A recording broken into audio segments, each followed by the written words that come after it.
Mattress Firm family really helped me out. In June and May and June of 2008, is Trainham, where did Trainham go? Right here.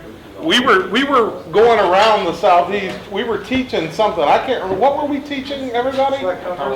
What's that? No, it was called Slay the Giant. Remember that? No, I don't remember that. Putsky was involved. Lauren Marola. There's a bunch of people here. Anywho, I just want to make a quick point about that. So in Atlanta, we taught it on right before the weekend of July the 4th. And I noticed while I was teaching it that I was sweating like really profusely and couldn't breathe, which, you know, I don't like doctors that much, but when you can't breathe, you sort of get the idea that perhaps you ought to go see one. And so I just literally want everybody to know that I nearly died trying to put Mattress Giant out of business.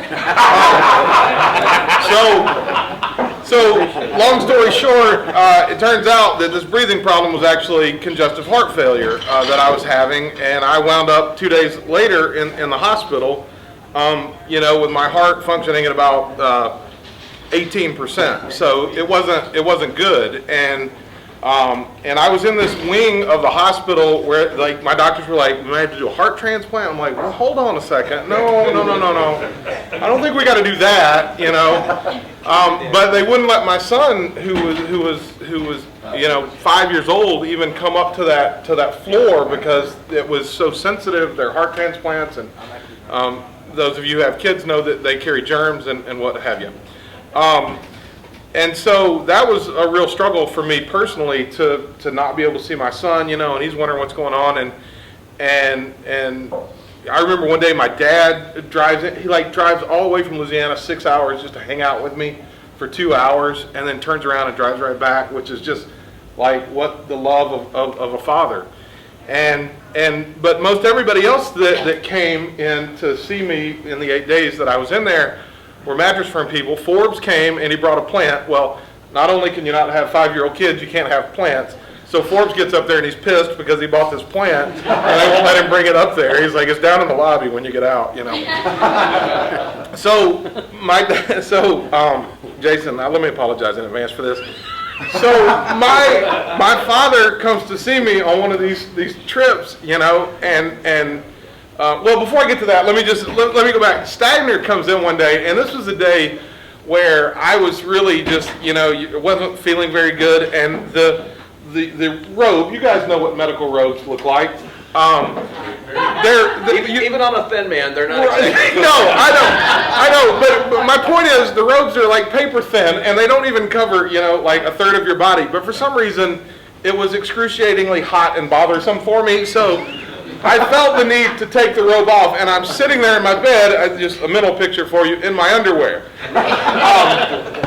And the other part of the story is that they had this oxygen cannula that came down, and I realized this oxygen, directly into your nose, this shit's amazing, okay? This is unbelievable, but they told me you can't have it all the time, but I realized that I could reach and turn it on and put the cannula in my nose, and if I heard the door open, I just knocked the cannula out real quick and nobody'd know the difference, right?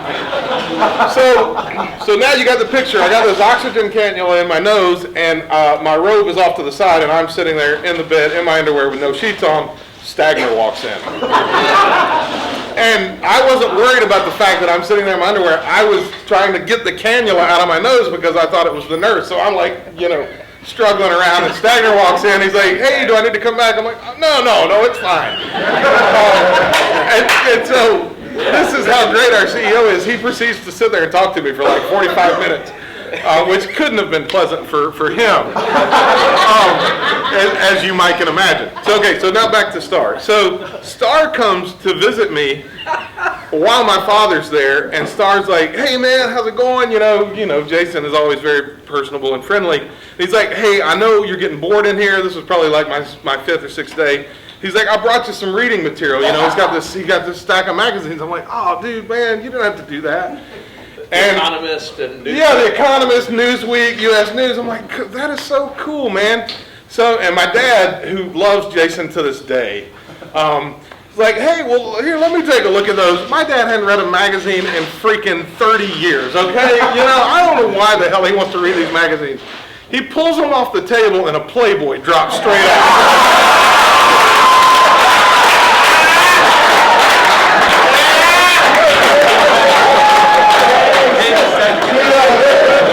I was like, and so, And they weren't brand new either.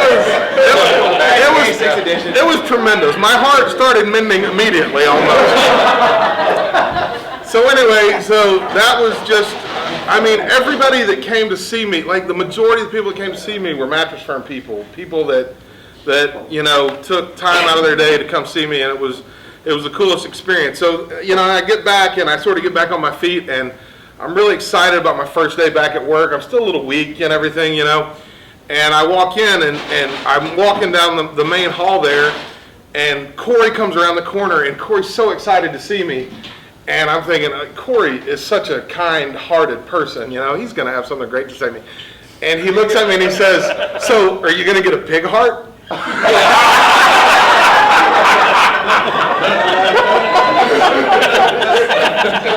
So that's my story.